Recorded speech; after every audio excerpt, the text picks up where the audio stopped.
Olá, prezados amigos e amigas, quero de início transmitir aqui um abraço fraterno a todos vocês que estão não apenas conectados, mas irmanados conosco a partir deste instante e através dos canais da TV7, do Espiritize e da Rede Amigo Espírita, em busca de uma maior compreensão acerca desta fonte inesgotável de conhecimento e luz para toda a humanidade, que é a doutrina espírita. Sejam todos muito bem-vindos, muito bem-vindas a esta que é mais uma edição do programa Espiritismo em Debate, uma produção da TV7, que tem o propósito principal de trazer à tona para uma discussão, para um debate amigável e nossa reflexão, temas, questões atrelados ao postulado filosófico e espiritualista da doutrina dos espíritos. Doutrina esta que, como nós temos aqui enfatizado, ainda é, apesar da ampla divulgação, pouco conhecida por muitos, inclusive pouco conhecida também entre muitos dos seus adeptos e seus simpatizantes. Então, a proposta principal deste programa, deste espaço que nós temos aqui através da TV7, é justamente contribuir lançando mais luzes para, então, uma maior compreensão acerca deste postulado doutrinário espírita. E para o programa de hoje, para a edição de hoje, nós vamos tratar do tema Espiritismo e Cristianismo, que é um tema sempre bastante instigante e que carece de uma maior compreensão, não apenas por parte dos espíritas, mas todos aqueles que se autodenominam cristãos, especialmente aqueles que negam, e não só negam, mas até contestam o caráter cristão da doutrina espírita. E aí é bom ressaltar que essa ideia, inclusive, ela se difunde até mesmo no meio espírita, já que alguns confrades espíritas contestam essa qualidade, essa condição do espiritismo, alegando dentro de seus argumentos de que, por se tratar de uma doutrina, como foi definida por Kardec, né, científica e filosófica, não seria interessante denominá-la como doutrina cristã ou reduzi-la a uma doutrina religiosa. Mas, afinal de contas, qual a relação entre espiritismo e cristianismo? Até que ponto podemos realmente afirmar que a doutrina espírita é, de fato, uma doutrina cristã? E mais ainda, né, de que ela é o Consolador prometido por Jesus à humanidade. Então, para discutir essas e outras questões atreladas a ela, nós, do Espiritismo em Debate, fomos em busca de um renomado, já bastante conhecido no meio espírita, conferencista, expositor, que é o nosso querido amigo, confrade Simão Pedro, que já está aqui conosco e tem a alegria de dividir agora a tela com ele, a partir desse instante. Simão Pedro, seja muito bem-vindo, e antes de mais nada, é uma alegria imensa tê-los conosco, queremos antecipadamente agradecer por você ter aceito o nosso convite. Boa noite, Rosildo, boa noite a todos que nos assistem.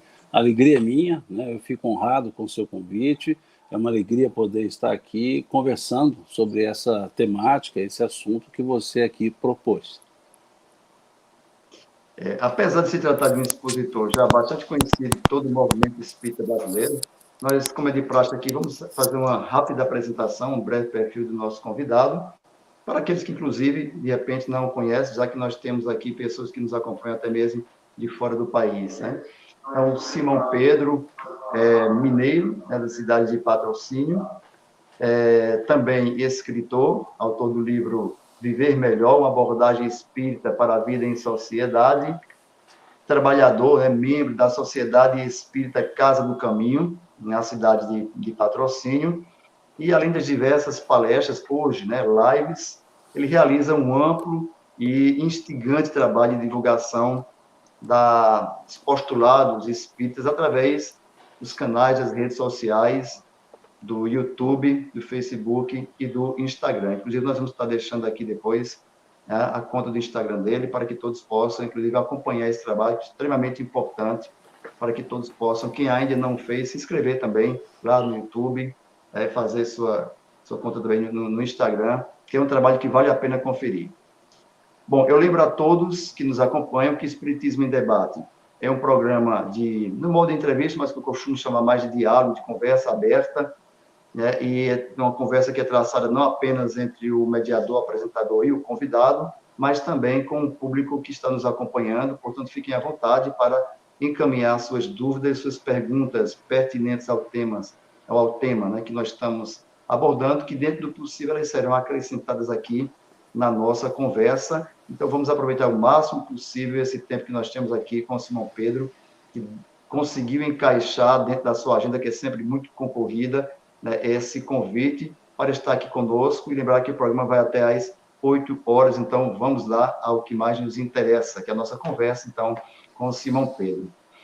E como é sempre de costume aqui, Simão, nós vamos iniciar pedindo que você fale a respeito de como se deu o seu engajamento com a doutrina espírita, se foi de berço, né, se foi depois, e a título de curiosidade, o porquê do nome evangélico Simão Pedro, né, fazendo referência aí a um grande apóstolo de Cristo, pescador de almas. Né? Bom, na verdade, eu não tenho uma data. Né? Muitos dizem, eu comecei no Espiritismo a data X. Eu não tenho a mínima ideia de que data foi. Pelo seguinte, os meus pais eram católicos. Minha mãe, meu pai, e os meus avós eram espíritas. O pai do meu pai e a mãe da minha mãe eram espíritas, porque o pai do meu pai e a mãe da minha mãe eram irmãos. Então, meus pais eram primos. Então, o meu avô paterno e a minha avó materna eram espíritas, e os meus pais, católicos. Então, desde criança, eu tenho contato com o catolicismo e com o espiritismo. E eu era o neto mais novo do meu avô. Meu avô, quando eu o conhecia, ele já era octogenário, né? Então, o meu avô, para se ter uma ideia, ele nasceu em 1887. Então, quando eu conheci meu avô, assim, tenho visão dele, noção, eu estava com meus 8 anos, 9 anos, e ele conviveu conosco até os meus 14 anos. E como eu era mais jovem, menorzinho, criança, minha mãe falava assim, vai com seu avô para levá-lo ao centro. Então eu ia como uma bengala, né? Literalmente uma bengala. Meu avô se escorava em mim e nós íamos ao centro, que ficava a um quarteirão da casa dos meus pais. Então eu ia levá-lo à reunião do centro, e ali acompanhava a reunião, ficava esperando terminar e voltava com ele, ouvindo as palestras. E ele tinha um hábito de ouvir os LPs, né? Acho que tem gente aqui que nem sabe o que é LP, né? Os discos de vinil, LP, que o Chico gravava, né? Era o Chico lendo, falando mensagens. E na casa do meu avô não tinha, na época chamávamos radiola ou vitrola, não tinha a radiola, então ele ia para a casa dos meus pais para ouvir os discos. E a minha mãe pedia para que eu acompanhasse o meu avô para ouvir os discos, para ajudá-lo, né, a mexer na radiola, a virar o disco, né, já que eram de 2 lados. E ali eu ficava ouvindo com ele os discos do Chico, conversando com ele a respeito disso, e assim foi a minha infância, meus 8, 9 anos, até lá pelos 13, 14 anos, foi quando ele desencarnou. E, paralelamente a isso, a minha mãe coordenava a chamada Semana Santa da Igreja Católica. E ela coordenava a sexta-feira o desfile dos personagens na sexta-feira, personagens bíblicos. E a minha mãe também, quando eu nasci, ela já tinha mais de 45 anos, então quando eu conheci minha mãe, ela já era idosa, vamos dizer assim, para a época, quando eu tive conhecimento intelectivo, né, da minha mãe. E assim ela pedia que eu fizesse a leitura da Bíblia para ela, porque ela tinha dificuldades das letrinhas pequenas na Bíblia. Então eu pesquisava os personagens bíblicos para ela.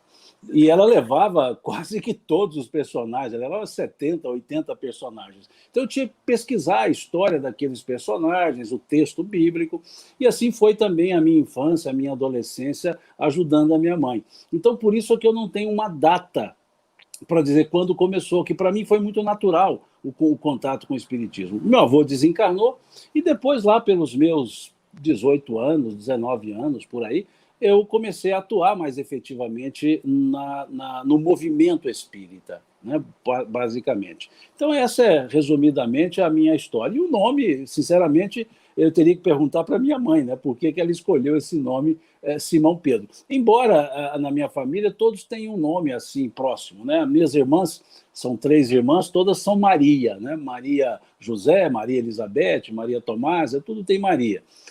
O meu irmão, um deles, Sebastião, o outro, José Maria, eu, Simão Pedro, e os 2 primeiros irmãos, que eu não os conheci, eles já tinham desencarnado quando eu nasci, Um se chamava Eurípides e o outro se chamava Leon Denis. Né? Ou seja, veja que na minha família era muito comum, já que meus avós eram espíritas, então o meu irmão mais velho se chamava Leon Denis, o outro chamava Eurípides, né? Que eu não os conheci, quando nasci já haviam desencarnado. Então veja que é esse o conjunto, né? O meu histórico, por assim dizer, de conhecimento espírita, vamos dizer assim. Então, pelo visto, aí, a partir dessa árvore genealógica, nós já podemos ver que houve um encontro, um casamento do espiritismo com o cristianismo, propriamente dito aí, conforme você acaba de colocar. Não teria pessoa melhor, então, para tratar dessa temática aqui hoje conosco, viu? E as minhas tias eram protestantes, né? As irmãs do meu pai eram todas protestantes, né? E atuantes. Então, veja que o trânsito religioso na minha família era muito tranquilo. Enriquecedor, viu? Bom, e aí, já adentrando na temática propriamente dita, Simão, você fique à vontade, então, para nos falar, dentro da sua leitura, obviamente, seu conhecimento, que é vasto, diga-se de passagem, qual a relação entre o espiritismo e o cristianismo e até que ponto, de fato, ele pode ser considerado uma doutrina cristã.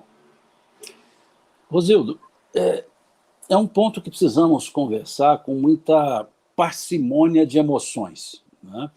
Porque Kardec, ele, quando foi perguntado se o espiritismo é uma religião, ele responde da seguinte forma: depende do que se entende pela palavra religião. E aí diz Kardec, se por religião entende-se uma estrutura ritualística com cultos, hierarquia, paramentos e sacramentos, o espiritismo não seria uma religião. Mas se por religião se entende o sentimento de ligação com Deus, um processo de contato com a divindade, estudando a origem e destinação nossa, o espiritismo seria uma religião. Diz ele, se o sentido da palavra for o sentido etimológico, religare. Então, ele entendia, seria sim uma religião. Então, depende do sentido que nós damos. Aqui no Brasil, acabou tomando um arcabouço religioso, quase que no sentido institucional da palavra. Quase que. Mas não é nesse sentido institucional, porque o espiritismo não tem paramentos, o espiritismo não tem sacramentos, o espiritismo não tem ritualísticas, o espiritismo não tem hierarquia, ele é um corpo doutrinário.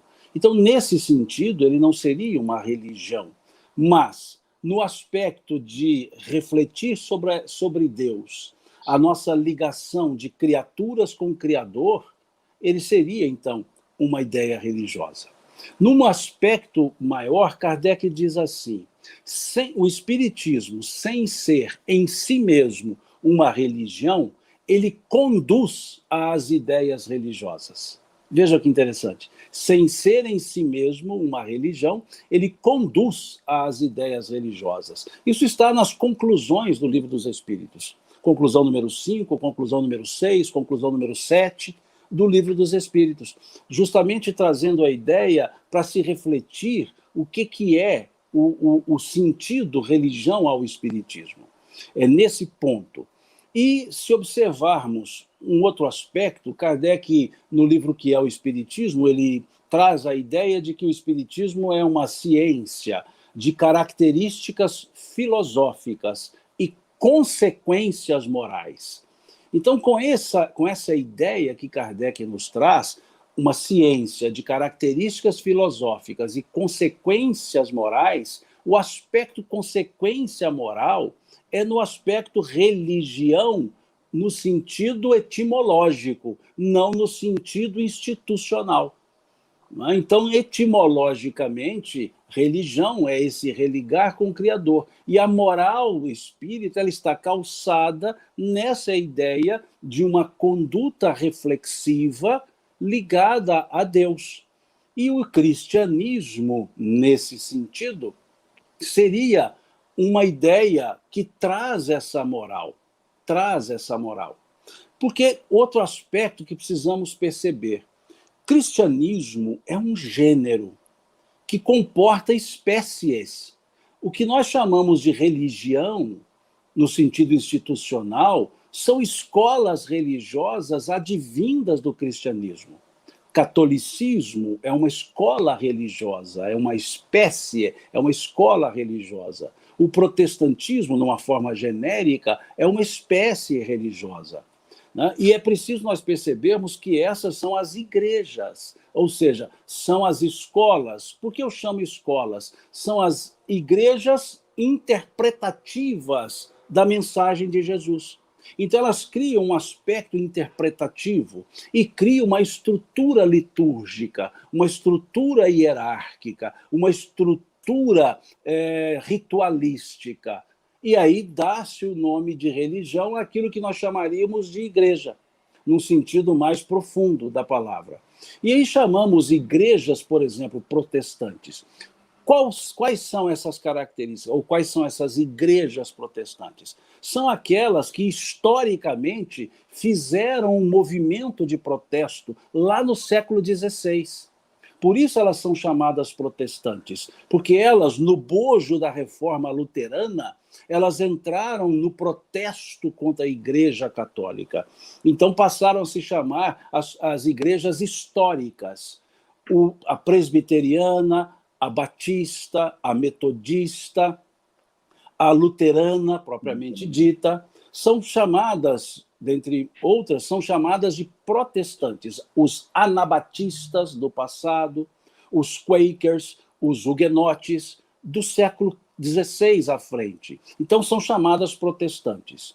Nós chamamos evangélicas para se referir, ou para nos referirmos, àquelas que não são católicas, mas é um termo por demais genérico, porque nós temos diversas, tem as pentecostais, tem as neopentecostais, tem as históricas, que nós colocamos todas no bojo de evangélicas, mas isso é uma forma de referência, já que cada uma é diferente.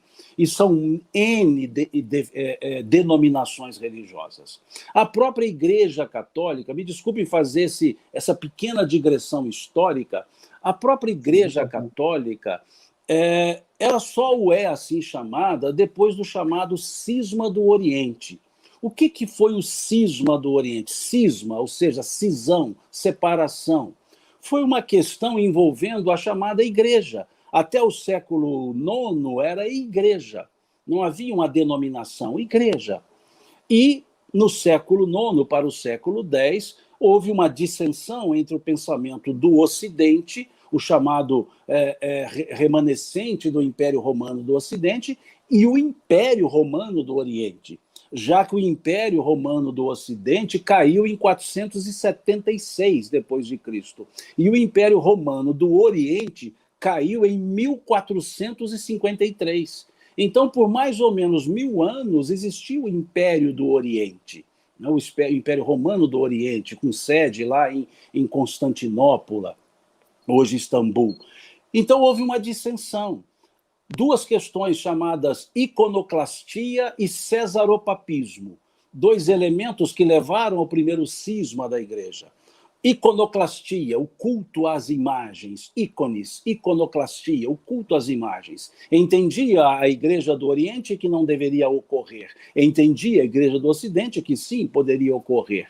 O cesaropapismo entendia o Oriente que deveria o chefe religioso ser também o chefe político, entendia o Ocidente que não, um e outro deveriam ser separados. E esses dois elementos somados a outros gerou uma cisão. E aí surge a Igreja Católica Apostólica Romana e a Igreja Ortodoxa do Oriente, a Igreja Ortodoxa grega, depois a Armênia, e assim foi surgindo. Então vejam que essas igrejas elas têm históricos de dissensões. Mas isso não é o cristianismo como essência. Isso são escolas religiosas, igrejas interpretativas. E com o cisma do Ocidente, o que é o cisma do Ocidente? É conhecido como reforma religiosa. Com a reforma luterana, novas denominações no Ocidente foram surgindo, em função de um dos pontos das 95 teses de Lutero, que era a livre interpretação da Bíblia. E essa livre interpretação da Bíblia permitiu-se criar grupos que interpretavam de maneira semelhante.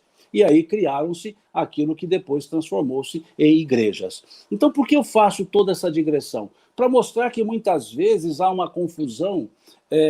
Quando se fala cristianismo, vem à cabeça, vem à mente igrejas. E aí, nesse sentido, o espiritismo não teria uma ligação com as igrejas, mas com o cristianismo como sentido não de religião, mas como sentido de uma ideia religiosa, porque encontramos lá no Atos dos Apóstolos essa intitulação, esse título de cristãos dados aos seguidores de Jesus. Quando lá diz, pela primeira vez em Antioquia foram chamados cristãos. Cristãos, seguidores da ideia do Cristo, que não eram organizados institucionalmente. Existia as eclesias. O que são eclesias? Grupos de pessoas que se dedicavam à meditação das palavras de Jesus, meditação no sentido de reflexão, a refletir, a conversar sobre a ideia de Jesus. E não havia rituais. Então, nesse sentido é que se fala muitas vezes a expressão cristianismo nascente. Aquele cristianismo lá da época dos cristãos primevos, antes da institucionalização. E como se dá essa institucionalização? Primeiro com o Edito de Milão, que muitos chamam Édito de Milão. Édito é uma coisa, edito é outra. Edito é um edital. Então, Constantino, em 312, ele faz o Edito de Milão. Édito é uma lei, edito é um edital. Então, Constantino, ele faz o Edito de Milão em 312.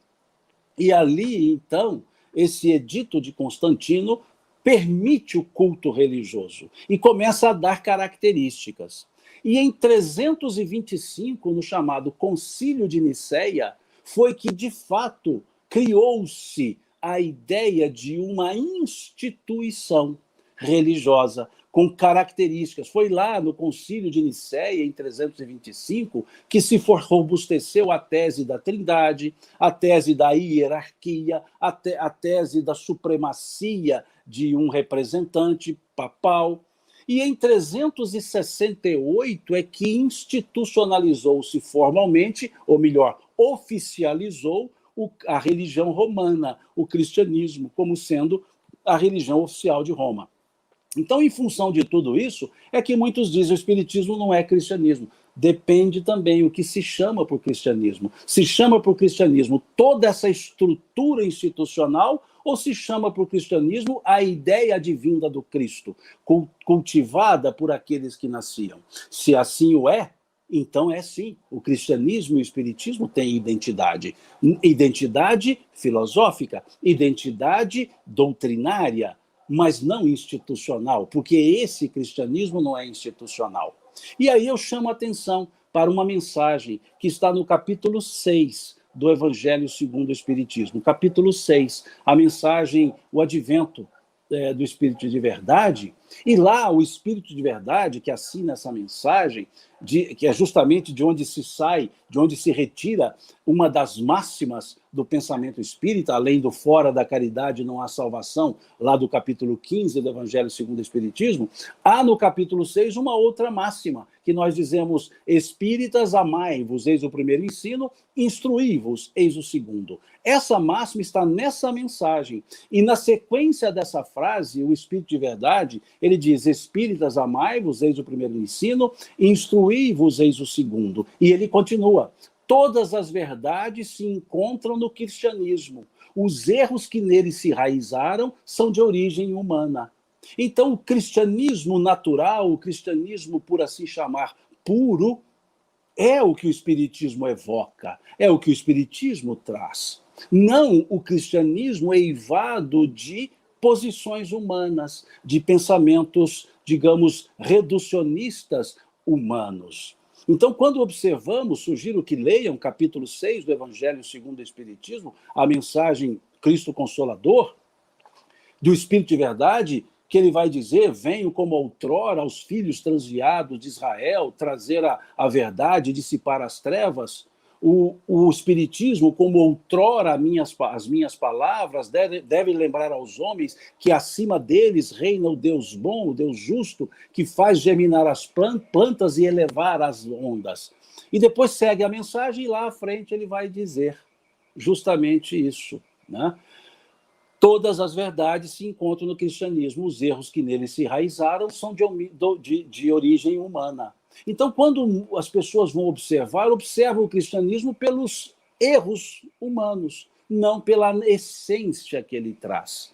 E o Espiritismo busca a essência trazida por Jesus. Por isso, Kardec escreve o Evangelho segundo o Espiritismo, colocando Jesus como a segunda revelação, a primeira em Moisés e a terceira no Espiritismo, por essas características de similaridades. Então, o Espiritismo não é uma religião institucional, mas ele conduz às ideias religiosas. Kardec diz que o Espiritismo é forte. Veja o que Kardec escreve, conclusão número 5 do Livro dos Espíritos. O Espiritismo é forte porque se fundamenta nas próprias bases da religião. E dá as 3 bases: Deus, o Espírito e as penas e gozos futuros. Então, Kardec mostra que essas seriam as bases religiosas, e não os dogmas, e não os postulados, e não os princípios. Então, é nesse sentido que o Espiritismo e a religião convergem para um pensamento. E aí muitos vão dizer até, aqueles mais, assim, que eu diria, ferrenhos combatentes, que dizem, mas Kardec não deveria ter escrito o Evangelho segundo o Espiritismo, ele escreveu por concessão. Bom, aí é uma questão que teria que ser resolvida com Kardec, teria que ter perguntado a ele. Deveria perguntar por que você escreveu o Evangelho segundo o Espiritismo. Você fez uma concessão, porque especulações, ilações, não são demonstrações, não são evidências. Então, muitos fazem essa ilação, dizendo, Kardec escreveu o Evangelho segundo o Espiritismo como uma concessão para agradar os cristãos da época. Se assim foi, então deveria Kardec ter dito, e ele não disse isso. Então, se ele não disse, quaisquer coisas que nós dissermos seriam ilações, seriam conjecturas. E Kardec foi uma pessoa que não optou por conjecturas, não optou por ilações. Pelo contrário, ele se ocupava em fixar claramente, profundamente, as bases do pensamento espírita. Então, o que eu aqui coloco, nós podemos observar que as fontes estão nas conclusões do Livro dos Espíritos, no Evangelho segundo o Espiritismo e também no Obras Póstumas, lá em 2 tópicos, 2 capítulos, Constituição do Espiritismo e Projeto Espírita de 1868.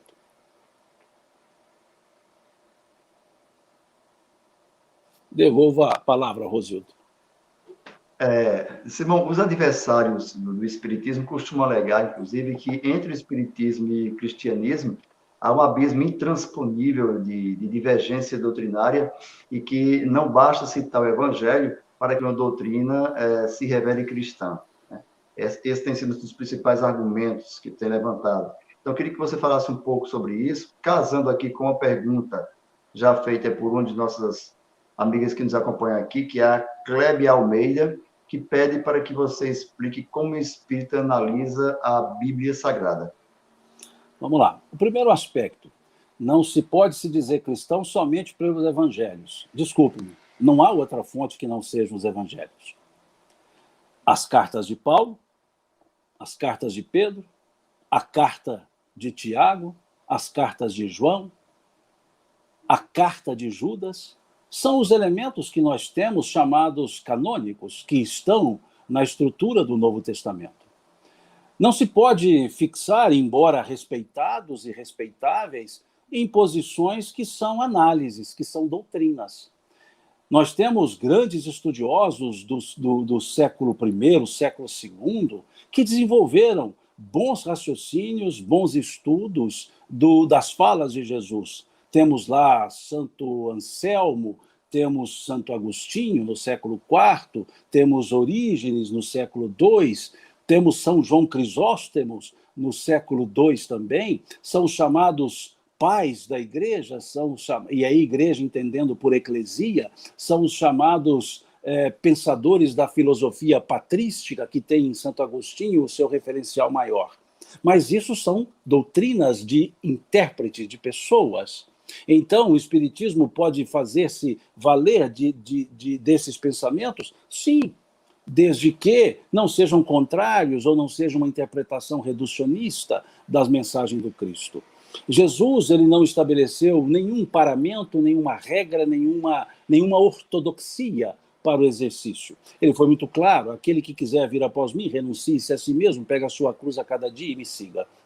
Então é preciso perceber que não existe um ato de entronização para a pessoa se colocar como cristã no sentido original da palavra, não no sentido institucional.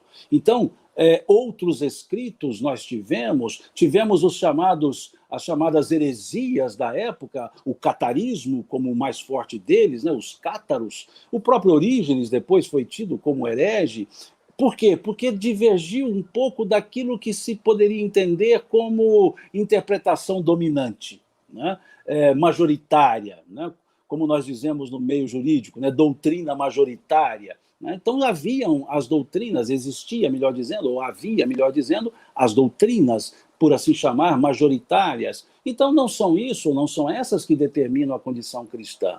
Depois surge a exegese, a hermenêutica, né? A exegese bíblica, a hermenêutica bíblica, formas interpretativas da exegese e regras interpretativas da hermenêutica.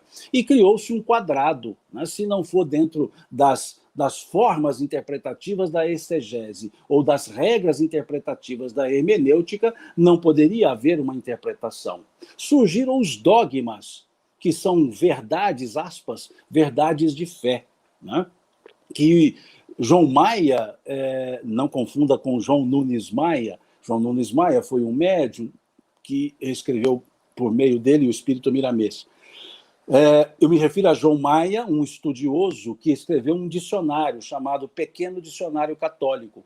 E lá ele define como dogma a seguinte característica: ponto fundamental de uma doutrina religiosa, verdade absoluta, passivo de heresia, quem dela divergir. Vejam, passivo de heresia, quem dela divergir. Dogma, verdade pronta e acabada, absoluta, que deve se crer, que não se pode questionar. Então, isso também são elementos comuns a uma das escolas religiosas. Então, se não se respeitar isso, não seria cristã. Mas quem disse isso? Os que estabeleceram esses critérios. Então, nós não podemos usar desses elementos que são pós-Cristo. E há um ponto a observar, inclusive, na época dos próprios apóstolos. Eles mesmos criaram dissensões.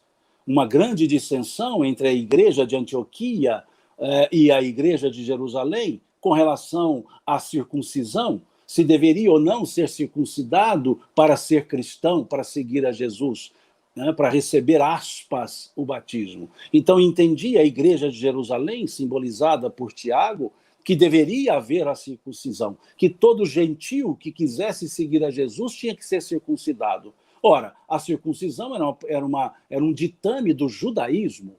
E Paulo entendia que não, que para seguir a Jesus deveria seguir os seus ensinos e não as regras da lei que eram aplicáveis aos judeus. Então vejam as dissensões humanas, criando regras humanas. Esses são os pontos, né? Por isso o Espírito de Verdade dizer: todas as verdades se encontram no cristianismo, os erros que nele se enraizaram são de origem humana. E eu aqui abro um parêntese para trazer uma fala de Khalil Gibran, um poeta libanês, muito interessante. Ele diz assim, num dos trechos, salvo engano, está no livro Areia e Espuma, posso estar enganado. Ele diz assim: uma vez a cada 100 anos, Jesus de Nazaré se encontra com Jesus dos cristãos nas montanhas do Líbano. E após conversarem longamente, Jesus de Nazaré diz para Jesus dos cristãos: meu amigo, eu receio que nunca chegaremos a nos concordar. E vai embora, e aguarda mais 100 anos por um novo diálogo. Como que Gibran, que não era cristão, um libanês, como que, dizendo esse poeta, a diferença entre aquele Jesus que aqui esteve com que muito se fala dele ultimamente, mais recentemente. Então, é esse ponto que precisamos observar. O segundo aspecto da pergunta, como o Espiritismo vê a Bíblia? Eu não posso dizer o Espiritismo, mas como os espíritas observam a Bíblia. Primeiro, o que é a Bíblia?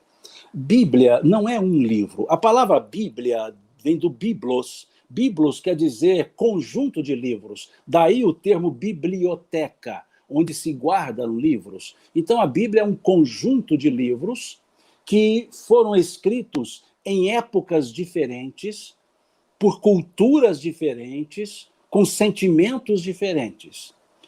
Dividida, depois de compilada, em Velho Testamento, Novo Testamento. O Velho Testamento seria, por assim dizer, um livro basicamente judaico. Um livro que vai trabalhar a ideia da criação, os livros históricos, por assim chamar, os livros sapiensais, como Provérbios, Cânticos, Salmos, os livros de lei, que seria o Levítico e Deuteronômio, os livros da paz, que seriam os juízes, os profetas. Então, esse conjunto de livros formam o que hoje nós chamamos Velho Testamento. E o Novo Testamento, composto pelos evangelhos. E aí há um ponto a observar, um ponto a se trabalhar, a se pensar. Esse cômputo de livros tem lá os seus momentos históricos, as suas características circunstanciais, dadas aos costumes das épocas, que, com o passar do tempo, ficam em desuso, não há dúvida. São as chamadas leis humanas, principalmente aquelas de convivência, e essas são aplicáveis a uma época. E há aquelas que Kardec chamou as de leis divinas, que são perenes, que ele traz, então, o Decálogo, lá do capítulo 20 do livro Êxodo.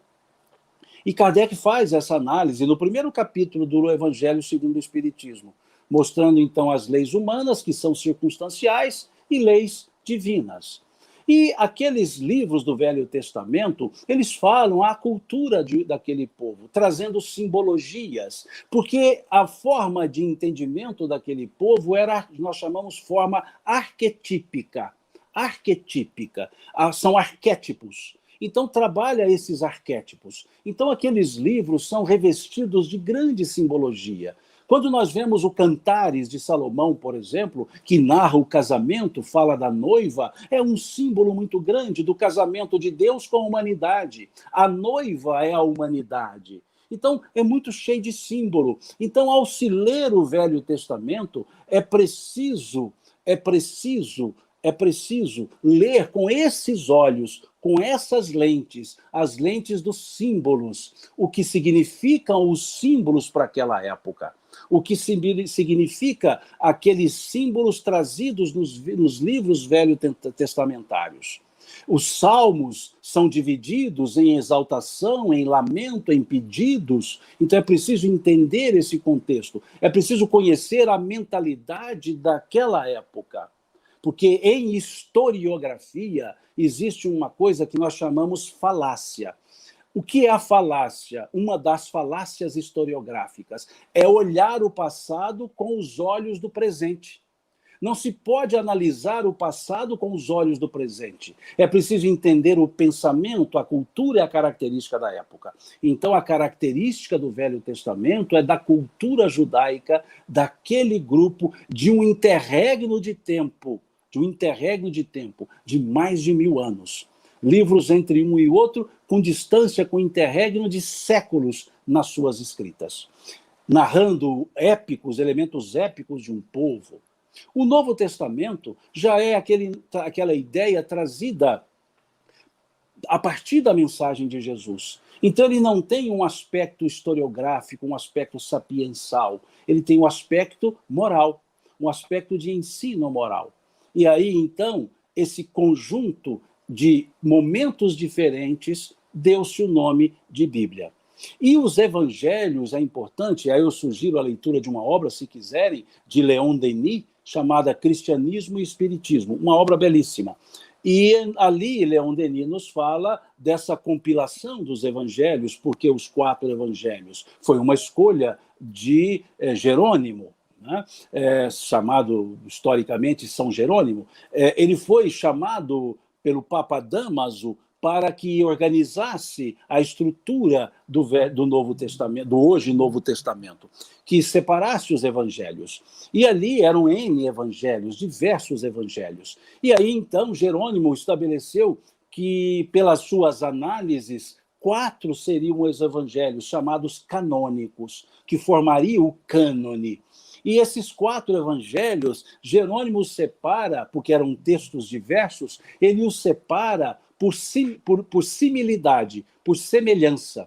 Por isso é muito comum encontrar nas Bíblias, Novos Testamentos, editados em épocas mais antigas, a expressão Evangelho segundo Mateus, Evangelho segundo Marcos, Evangelho segundo Lucas, segundo João. Esse segundo era justamente porque Jerônimo fez uma estrutura partindo de um texto tido como verdadeiramente escrito pelo evangelista. E ele foi associando textos que tinham o estilo daquela escrita.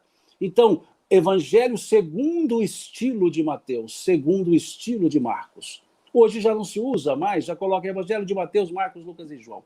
Então vejamos que é uma construção. E outros evangelhos foram desconsiderados por insubstâncias e passou a se chamar, então, evangelhos apócrifos.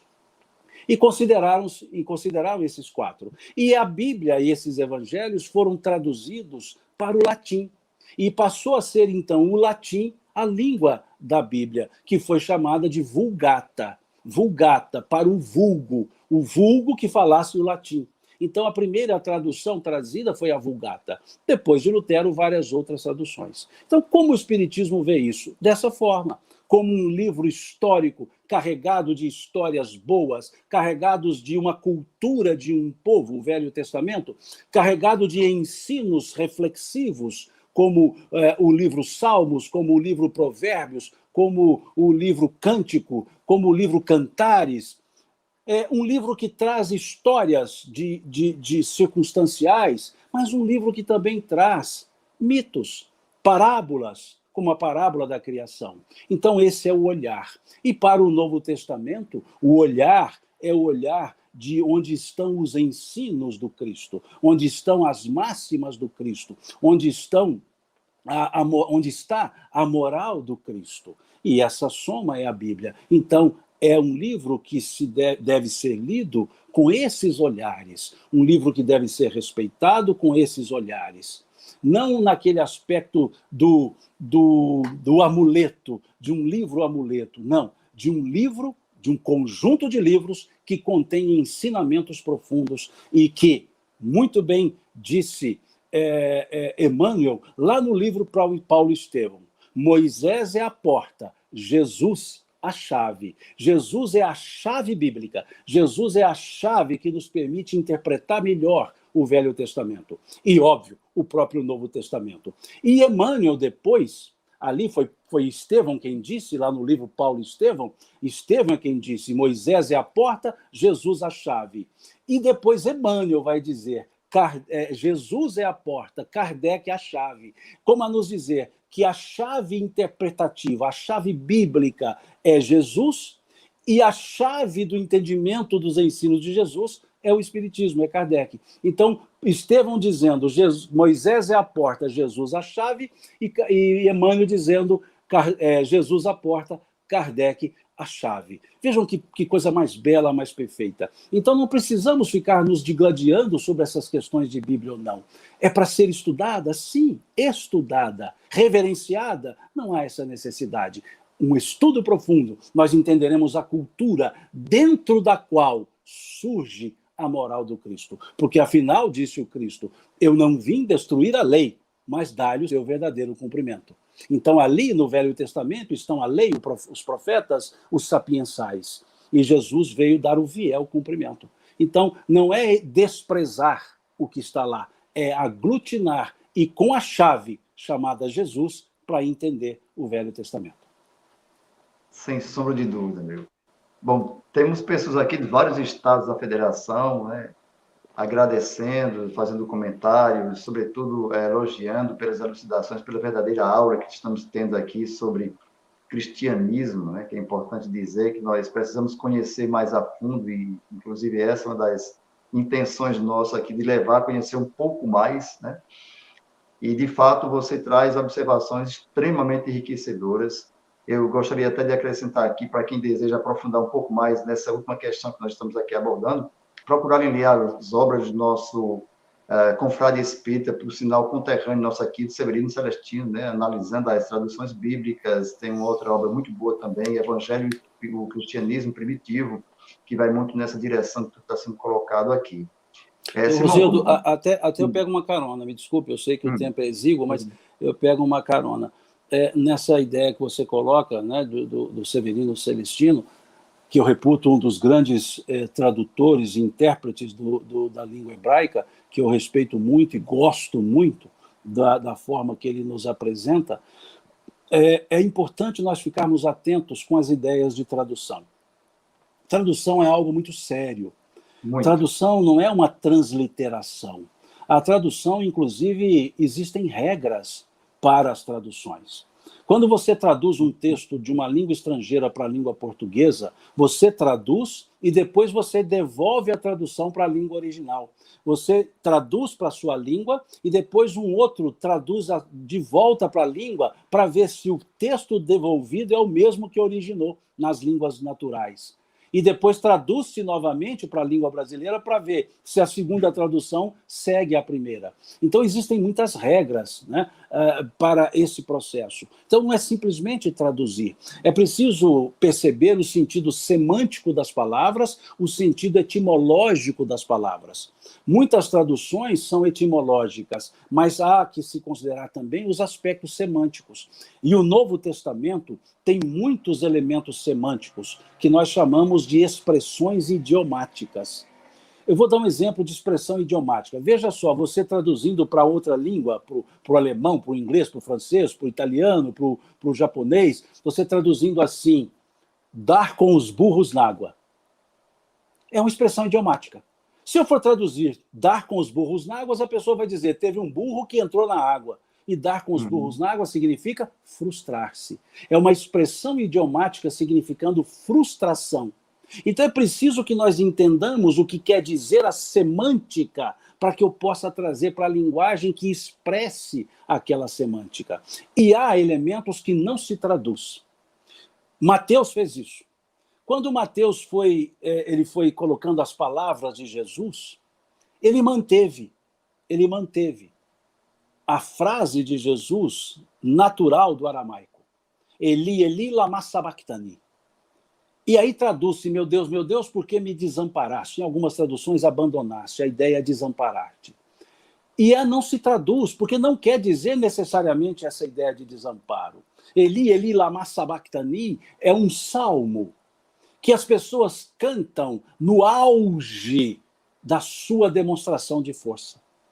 Então era preciso entender para traduzir. Então, muito cuidado com as traduções. É onde Celestino nos traz, Severino Celestino nos traz, a ideia de analisando as traduções da Bíblia e o traz com muita serenidade, com muito cuidado, com muita fundamentação.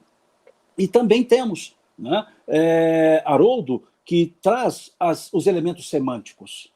É interessante porque ele traz os aspectos semânticos e ele foca mais nas expressões idiomáticas, para tentar mostrar alguns sentidos. Da mesma forma que temos expressões idiomáticas, por exemplo, engolir camelo. Né? Jesus disse, né? Coais um mosquito e engolis camelo. Não tem ninguém engolindo camelo, é uma expressão idiomática.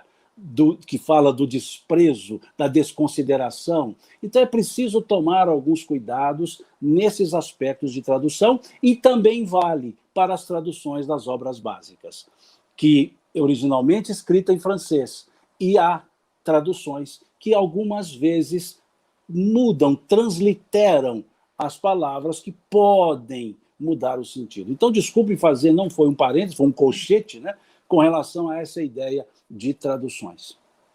Muito bem-vindo, muito bem-vindo. São cuidados que realmente têm que ser ressaltados, não só etimológico, semântico, você coloca aí, mas o próprio contexto histórico evitando essas falácias historiográficas que você também chamou a atenção. Nós, como historiadores, também estamos muito atentos a isso, temos que reforçar.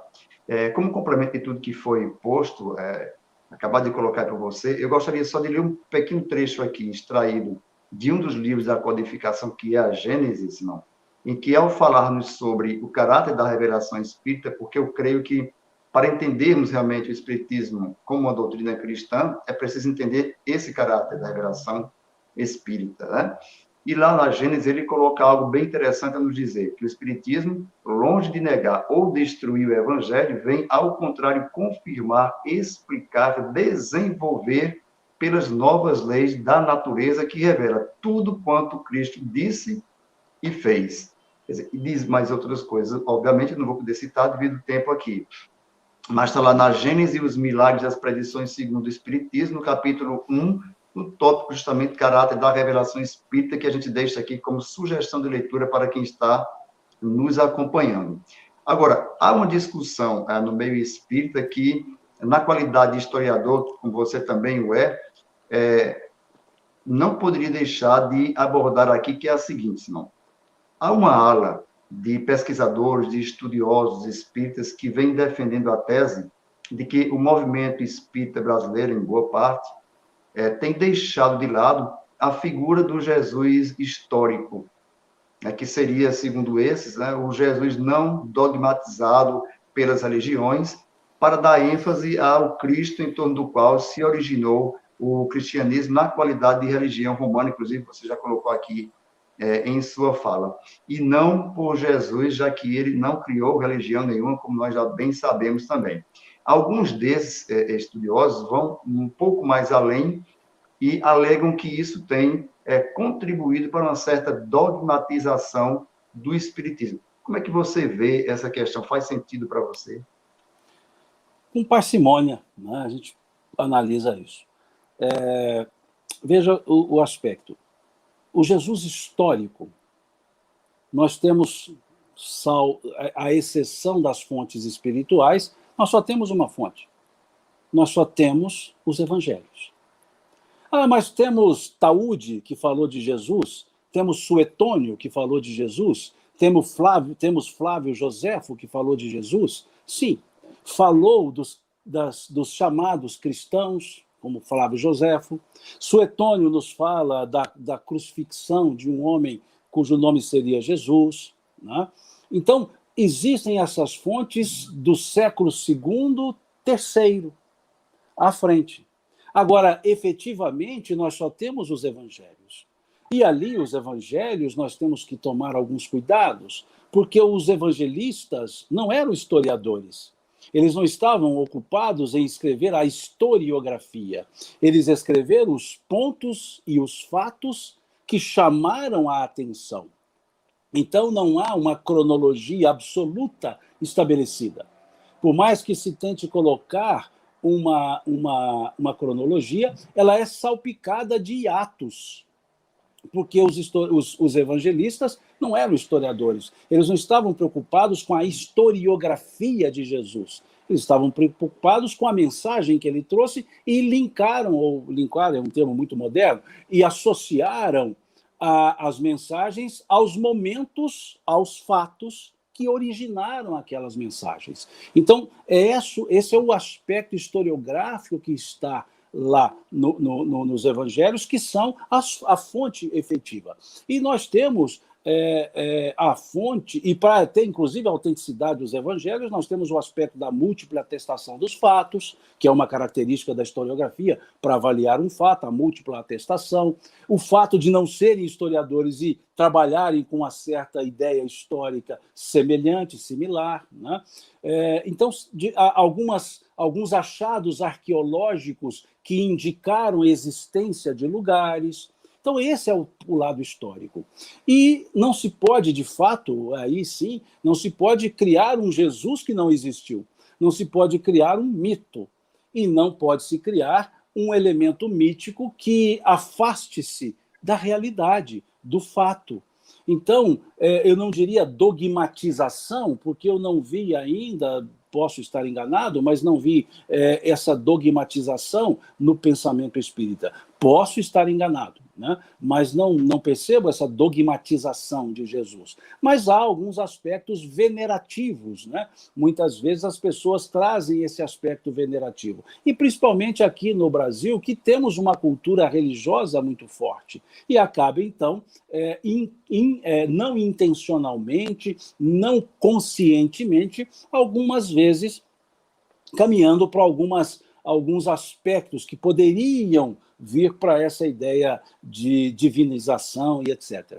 Mas o Espiritismo em si ele não faz isso. Kardec, quando nos fala de Jesus, tanto na Gênese quanto no Evangelho segundo o Espiritismo, capítulo 1º e também capítulo 1º da Gênese, ele nos fala num caráter de uma visão de um espírito que aqui esteve para nos trazer mensagens, e um espírito cuja envergadura nós não podemos divisar. A envergadura desse espírito nós não podemos estabelecer. Né? Um ser, tanto que a questão 625 do Livro dos Espíritos nos diz que é o tipo mais perfeito que Deus ofereceu ao homem para servir de guia e modelo para a humanidade. Então não há dúvida nesse aspecto. E aqui eu faço um pequeno puxadinho aqui, me permite a expressão, Rosildo. Eu vi aqui rapidamente, não sei dizer quem, mas rapidamente uma frase dizendo que eu contemporizei ao falar do cristianismo. Não, eu não contemporizei. O que eu disse ao falar do cristianismo nascente e do atual, quem diz isso é o Espírito de Verdade, que está no capítulo 6 do Evangelho segundo o Espiritismo. Todas as verdades se encontram no cristianismo, os erros que nele se enraizaram são de origem humana. O que eu quero dizer é que houve uma institucionalização de uma ideia. A partir do momento em que se disse só essa interpretação é aceita, existe essa autoridade, é a maior autoridade que dá ordem para as demais, precisa de se fazer um ritual, tem que ter um determinado paramento e tem que ser um lugar específico para assim fazer, institucionalizou uma ideia. E a ideia nunca é institucionalizada. Uma ideia, é um corpo, é uma doutrina, é um corpo doutrinário. Então, por isso eu fiz didaticamente a separação de um cristianismo sem institucionalização e esse cristianismo institucionalizado que nós vemos hoje.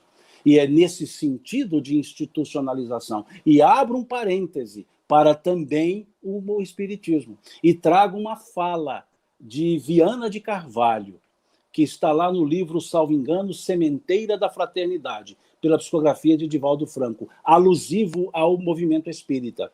Diz lá Viana de Carvalho, o movimento espírita cresce e se propaga, mas a doutrina espírita permanece ignorada, quando não adulterada, mas na maioria dos seus postulados, ressalvadas as incontáveis exceções. Fala do espírito de Viana de Carvalho, o espírito Viana de Carvalho, pela psicografia de Divaldo no livro Sementeira da Fraternidade, mostrando esse cuidado que devemos ter para que não criemos, no movimento espírita, um espiritismo à moda de alguém. E Kardec asseverou isso, chamou a atenção, quando ele escreve nos escritos contidos no Obras Póstumas, já que não é um livro feito por Kardec, é uma compilação de escritos esparsos de Kardec que foi feita depois do seu desencarne, lá ele diz que a única coisa capaz de retardar a marcha do espiritismo seria a falta de unidade de princípios. Unidade de princípios. E ele assevera, ainda com relação a isso, no capítulo da Constituição do Espiritismo, onde estão essas coisas, e também no Projeto Espírita de 1868, Kardec diz assim, o Espiritismo não é solidário com aqueles a quem apraza dizerem-se espíritas. Ele só reconhece como seus adeptos aqueles que praticam seus ensinos. Isso é escrita de Kardec, está no livro Obras Póstumas, Projeto Espírita de 1868. O espiritismo não é solidário com aqueles a quem apraza dizerem-se espíritas. Ele só reconhece como seus adeptos aqueles que praticam seus ensinos. Por isso a importância que Kardec deu aos princípios, à unidade de princípios. E, por outro lado, Kardec também escreve, lá na Constituição do Espiritismo, o espiritismo não se impõe a quem quer que seja. Ele quer ser aceito livremente por força das ideias e das convicções. Então, não há nenhuma imposição, não há nenhum doutor em espiritismo, não há nenhum catedrático em espiritismo. Há os espíritas, que tentamos, tropegamente, aprender alguma coisa e vivenciar alguma coisa, tropegamente, mas não existe a autoridade do Espiritismo. Existe a autoridade dos ensinos espíritas, e estão lá nos livros que nós chamamos codificação, já que Kardec não usava esse termo, que chamamos codificação. Está lá, né, estão lá esses ensinos, que primemos por eles, para que não aconteça o que aconteceu com o cristianismo, e que não venha depois um espírito escrever todas as verdades se encontram no Espiritismo, os erros que neles se enraizaram são de origem humana, para que não venham a dizer, como disse o Espírito de Verdade, lá no capítulo 6 do Evangelho segundo o Espiritismo, todas as verdades se encontram no cristianismo, os erros que neles se enraizaram são de origem humana. Perfeito, amigo, perfeito. Uma observação extremamente pertinente, muito bem-vinda essa que você acaba de fazer. O tempo está avançado já, mas óbvio que a gente não pode deixar de tratar aqui uma questão que é extremamente importante dentro dessa temática, né? Que é o caráter justamente do Espiritismo enquanto consolador prometido por Jesus. Então, eu queria que você fizesse uma explanação a respeito dessa questão, que também suscita muitas discussões, controvérsias, até mesmo no meio espírita. Vamos lá. Se olharmos os capítulos 14, 15 e 16 do Evangelho de João, nós veremos Jesus falando do Consolador. E nesses 3 capítulos, 14, 15 e 16, Jesus vai apresentando características do Consolador. Ele apresenta algumas características sem as quais não seria o Consolador. E essas características que ele traz não nos remete ao Pentecostes, que está narrado lá no capítulo 3 do Atos dos Apóstolos. As características que Jesus nos traz, nos fala sobre o Consolador, elas não dão pessoalidade ao Consolador, não é uma pessoa, elas não dão um caráter transitório, mas perene, e ali em diversas passagens.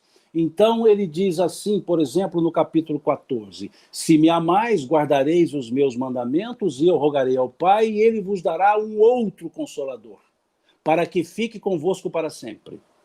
Veja, a temporalidade, para sempre. Um outro Consolador, Jesus era um outro Consolador.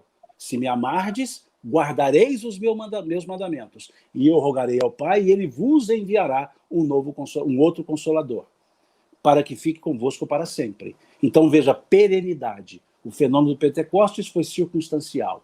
Então, perenidade. Não pode ser uma pessoa, porque a pessoa não é perene. As pessoas passam, se sucedem. Então, esse aspecto. Depois, lá no capítulo 16, eu estou salpicando aqui porque o tempo não nos permite analisar as 9 características que Jesus coloca.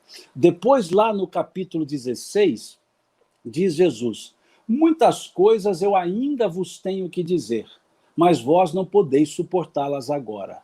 Mas quando vier o Espírito de verdade, o Consolador, que da parte do meu Pai ele há de enviar, ele vos ensinará todas as coisas e vos fará lembrar tudo quanto vos tenho dito, pois não falará de si mesmo, mas das coisas que aprendeu do meu Pai.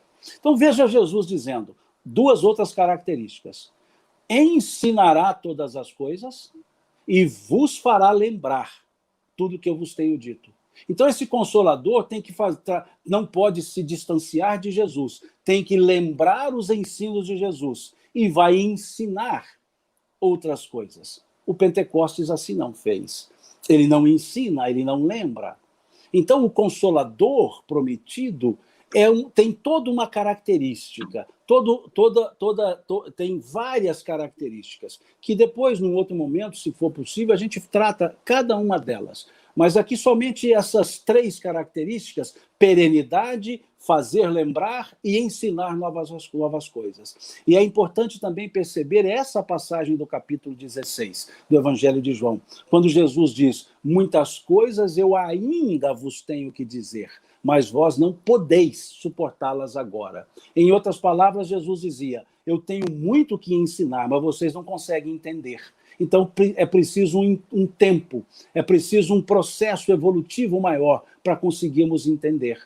E 40 dias depois, mais ou menos, que seria o Pentecostes, não seria suficiente para a humanidade ter desenvolvido entendimento para os seus ensinos. Muitas coisas eu ainda vos tenho que dizer, mas vós não podeis suportá-las agora, não podeis compreendê-las agora. Então, por isso é que Kardec trabalha justamente no capítulo 6 do Evangelho segundo o Espiritismo, essa ideia do Espiritismo Consolador, porque aí nós perceberemos essas características, né, constantes nos capítulos 14, 15 e 16 de João, alusivas ao Consolador, e nós as encontramos no pensamento espírita. E aí Kardec, no capítulo 1 da Gênese, do livro A Gênese, ele faz um trabalho muito bem feito, como todo o trabalho dele, óbvio, tratando desses aspectos da revelação espírita. E um ponto muito interessante, a não cristalização dos ensinos espíritas. Quando lá ele diz, o espiritismo anda lado a lado com o progresso. E andando lado a lado com o progresso, ele jamais será ultrapassado. Pois se estiver errado em um ponto, ele se modifica nesse ponto. Se uma verdade surgir, ele a acatará. Mostrando o aspecto progressivo, como progressiva é a evolução da humanidade. Como um desvelamento a cada progresso científico, novas confirmações espirituais. E sobre isso, Kardec nos fala no capítulo 1 do Evangelho segundo o Espiritismo, quando ele trata no tópico Aliança da Ciência e da Religião. E lá ele diz que a ciência sem a religião ficaria impossibilitada de explicar uma série de fenômenos utilizando somente as leis da matéria. E a religião sem a ciência ficaria desprovida de provas. Então Kardec propõe essa aliança. Esse é o caráter fundamental que distingue o Espiritismo das doutrinas religiosas que se cristalizam no espaço e no tempo. E o Espiritismo flui no espaço e no tempo, se espaço e tempo fluírem. Perfeito, perfeito. Bom, são muitos e diversos os comentários, as perguntas começam a surgir à medida que vai aprofundando mais a temática, o que é natural, mas infelizmente nós não vamos poder contemplar todas as perguntas, né? Mas uma aqui a gente também não pode passar por cima, porque é uma indagação, uma dúvida que muitos trazem, tem tudo a ver com o que está sendo posto aqui, que alguém pergunta se o Espírito de verdade é de fato Jesus. Aí você vai ter que abrir um espaço maior. Né? Não dá para falar já estamos no track. Mas vamos lá. Vejam, nós temos duas correntes de pensamento. Duas, eu não vou chamar corrente, mas dois pensamentos distintos com relação a isso. Há os que dizem que o Espírito de verdade seria uma pleiade de espíritos. Seria um nome coletivo que vários espíritos utilizariam para trazer as mensagens, ou mesmo o nome dado para essa coletividade de espíritos que trabalharam na codificação. Os que assim entendem colocam como referência, como fundamento, os estilos, porque há mensagens assinadas com o nome Espírito de Verdade, que tem um estilo, e outras assinadas pelo Espírito de Verdade, que tem outro estilo. Né? Não estilo no sentido de correto, não correto, de abordagem, de forma de abordagem. Então, entendem esses que seria uma pleiade. Há outro grupo de pensadores espíritas que entende que não, que o Espírito de Verdade seria Jesus. E fundamentam esse raciocínio na mensagem que está lá no capítulo, salvo engano, 28 do Livro dos Médiuns, o último capítulo do Livro dos Médiuns, das dissertações espíritas. E lá Kardec, quando vai mostrar as dissertações espíritas, ele coloca as chamadas dissertações apócrifas, aquelas que ele dizia que não eram verdadeiras, que estavam assinadas por nomes que simplesmente deram os nomes, mas não poderiam ser eles os autores. E tem lá as comunicações sérias, que ele, então, coloca analisando a comunicação e a assinatura de quem trouxe a mensagem e associa a mensagem à assinatura. E uma das mensagens contidas, então, nesse capítulo 28 do Livro dos Médiuns, Kardec faz a seguinte observação. Ela não vem assinada, ou ela vem assinada, mas Kardec não coloca a assinatura. E ele diz lá, em nota de rodapé, que o nome que vem assinando essa mensagem é de envergadura tal que somente pode ser declinado sob certas reservas, pois o nome que a assina é Jesus. Ele diz, isso mesmo, é Jesus. E foi recebida por um dos médiuns mais experientes e sérios da sociedade. Então, e Kardec acrescenta, acreditamos que sim, que Jesus pode enviar mensagens, mas não o faz comumente. Bom, acontece que essa mesma mensagem, que está lá no capítulo 28 do Livro dos Médiuns, está também no capítulo 6 do Evangelho segundo o Espiritismo, que é essa que eu me referi, sobre espíritas amai-vos, instruí-vos, as verdades estão no cristianismo. Essa mensagem é a mensagem que está no Livro dos Médiuns. E no Evangelho segundo o Espiritismo, Kardec põe como assinatura o Espírito de Verdade. Então, baseada nessa mensagem, que no Evangelho segundo o Espiritismo foi colocada a assinatura como Espírito de Verdade, e no Livro dos Médiuns foi colocado por Kardec que seria Jesus, o autor, há aqueles que entendem que o Espírito de Verdade seria Jesus. Então vejamos que os dois grupos de entendimentos buscam fundamentações para dizer era uma Pleiade, para dizer era Jesus. E isso não vai ser solucionado. Continuará um grupo entendendo que é uma Pleiade, continuará um grupo entendendo que é Jesus. Mas o importante não é se era uma Pleiade, não é se era Jesus. O importante é a mensagem. Independentemente, se o Espírito de Verdade é Jesus, se o Espírito de Verdade é uma Pleiade, o que nos importa é a verdade contida na mensagem. Então, leiamos as mensagens com os olhos da verdade. E aí sim, a celeuma não tem relevância. Sem sombra de dúvida. E é um convite para que nós possamos estudar mais a fundo, né, a doutrina espírita, estudar mais a fundo o cristianismo. Não resta dúvida. Tem uma passagem aqui que nós também não podemos deixar de citar, porque tem a ver com o que nós estamos vendo, e fala justamente sobre Jesus, o Espiritismo e a questão do Consolador Prometido, que está lá, voltando para o capítulo 1 de A Gênese, no caráter da revelação espírita, em que nos é dito: reconhece-se que o Espiritismo realiza todas as promessas do Cristo a respeito do Consolador anunciado. Ora, como é o Espírito de verdade, que preside ao grande movimento da regeneração, a promessa da sua vinda se acha por essa forma cumprida, porque, de fato, é ele o verdadeiro Consolador. Eu acho também isso aqui perfeito, muito elucidativo, muito esclarecedor. E há aqueles, inclusive, que dizem que o Espírito de Verdade seria João Batista. Não me esqueci da terceira corrente, desculpa. Me lembrei agora. Ainda tem um terceiro grupo que entende que seria João Batista, tá? João o Batista. Então, vejam, são diversos, que eu saiba, 3 grupos interpretativos. Tá? Mas aí Kardec coloca, né, o Espírito de Verdade, né, que o Espiritismo cumpriu aqueles dizeres de Jesus. E eu sugiro que vocês vejam, então, esses capítulos 14, 15 e 16, porque vocês verão essas características do Espírito de Verdade e perceberemos que, de fato, essas características estão presentes no pensamento espírita. Aproveito também para fazer uma sugestão bibliográfica, não todos os livros, mas que também não vou me lembrar, mas há livros que eu sugiro como interessantes para esse assunto: Cristianismo e Espiritismo. O livro de Leon Denis, que já citei aqui, Cristianismo e Espiritismo, né, que é um livro clássico para esse entendimento. Há um livro do Hermínio Corrêa de Miranda, um historiador muito interessante da hoste espírita, que se chama Cristianismo, a Mensagem Esquecida. Muito interessante esse livro, e que Hermínio traz com a sua veia de historiador e muito bem fundamentada as suas argumentações e os fatos, né? Então, sugiro esse livro também, Cristianismo, a Mensagem Esquecida.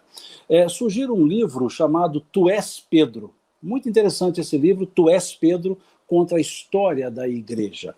Então, é muito interessante essa abordagem, essa obra. Tem um outro livro chamado Cristianismo através dos séculos, que vai contar a história das igrejas e dos momentos dos cismas, dos momentos das reflexões, né? Então, é interessante também a leitura dessa obra. Então, essas obras que eu aqui disse, sugiro a leitura, são obras historiográficas, são obras bem fundamentadas, que nos auxiliam para entender essas questões da evolução da ideia religiosa, né?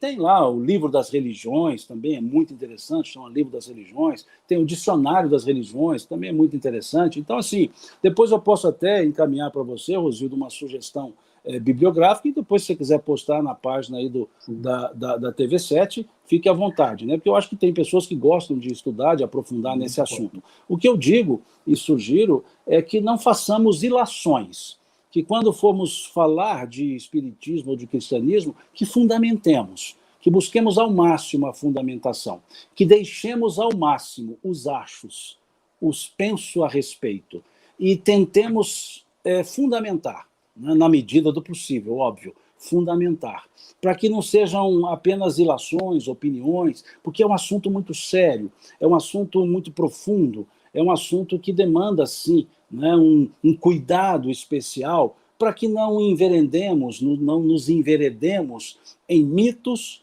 e nem em friezas historiográficas, que não interpolemos, não coloquemos nada entre polos e que também tenhamos um certo cuidado nas leituras bíblicas, né? Cuidando de buscar traduções mais seguras, traduções que não trazem tendências de escolas religiosas. Então, tudo isso é interessante porque é um assunto que realmente demanda estudo. Muito instigante, por sinal, eu quero depois acertar com você um retorno aqui ao programa para que a gente possa então, abordar outros pontos dentro dessa temática que, como estamos vendo aqui, é impossível. Em 2 horas é até pouco tempo ainda, se fosse o caso de ter colocado.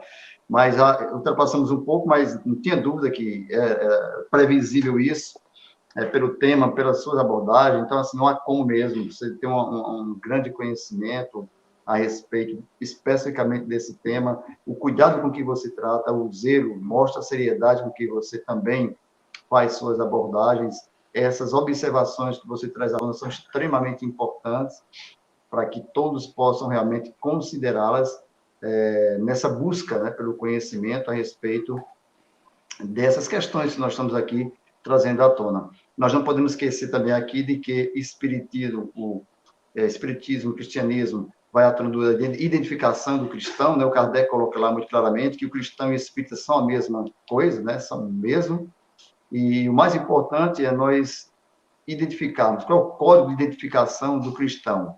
Está lá em João, né, no capítulo 13, versículo 35. E pelo fato de vos amardes uns aos outros, que todos conhecerão que sois meus discípulos. Então, eis aí, talvez também a grande máxima, um resumo, suprassumo disso que nós estamos colocando aqui. Que é ser cristão, que é ser espírita. Meu amigo Simão, mais uma vez, muito, muito grato. Deixo agora você com as suas considerações finais. Fique à vontade para as considerações. Rosildo, primeiro agradeço, né? Agradeço a você pelo convite, agradeço aos que estão nos assistindo pela paciência, né? Agradeço de coração. Peço desculpas se porventura não abarquei a proposta que você nos trouxe para análise, me desculpe.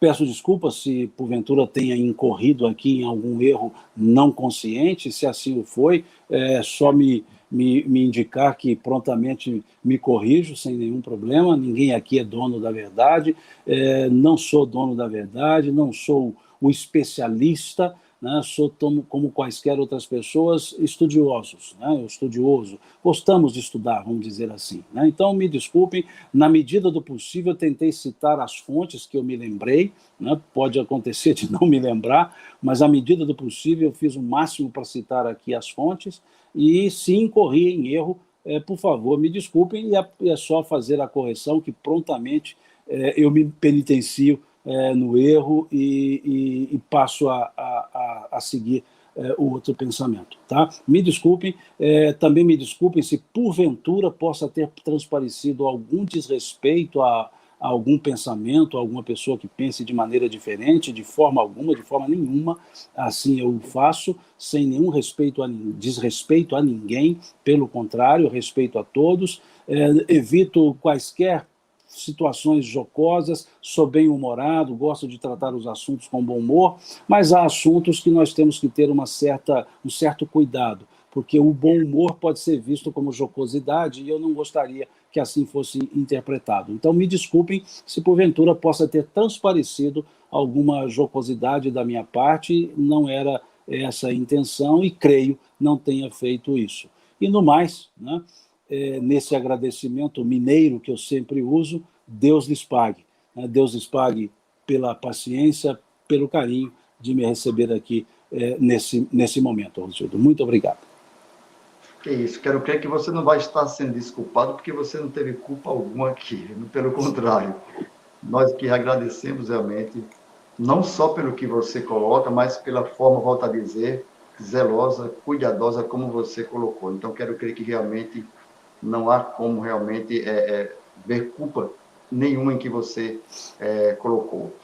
Mais uma vez, agradecemos, desejamos que você possa dar continuidade a esse seu trabalho maravilhoso, extraordinário de esclarecimento a respeito dos postulados filosóficos espiritualistas da doutrina espírita, saúde, paz, para que você possa realmente, amigo, levar por muito tempo adiante essa tarefa tão importante, tão necessária. Vou aqui só mais uma vez pedir que você já veja aí na agenda futura um retorno aqui para que a gente possa abordar, então, uma temática, ou dar continuidade, na verdade, a essa discussão, trazendo outros pontos importantes e fortes aqui.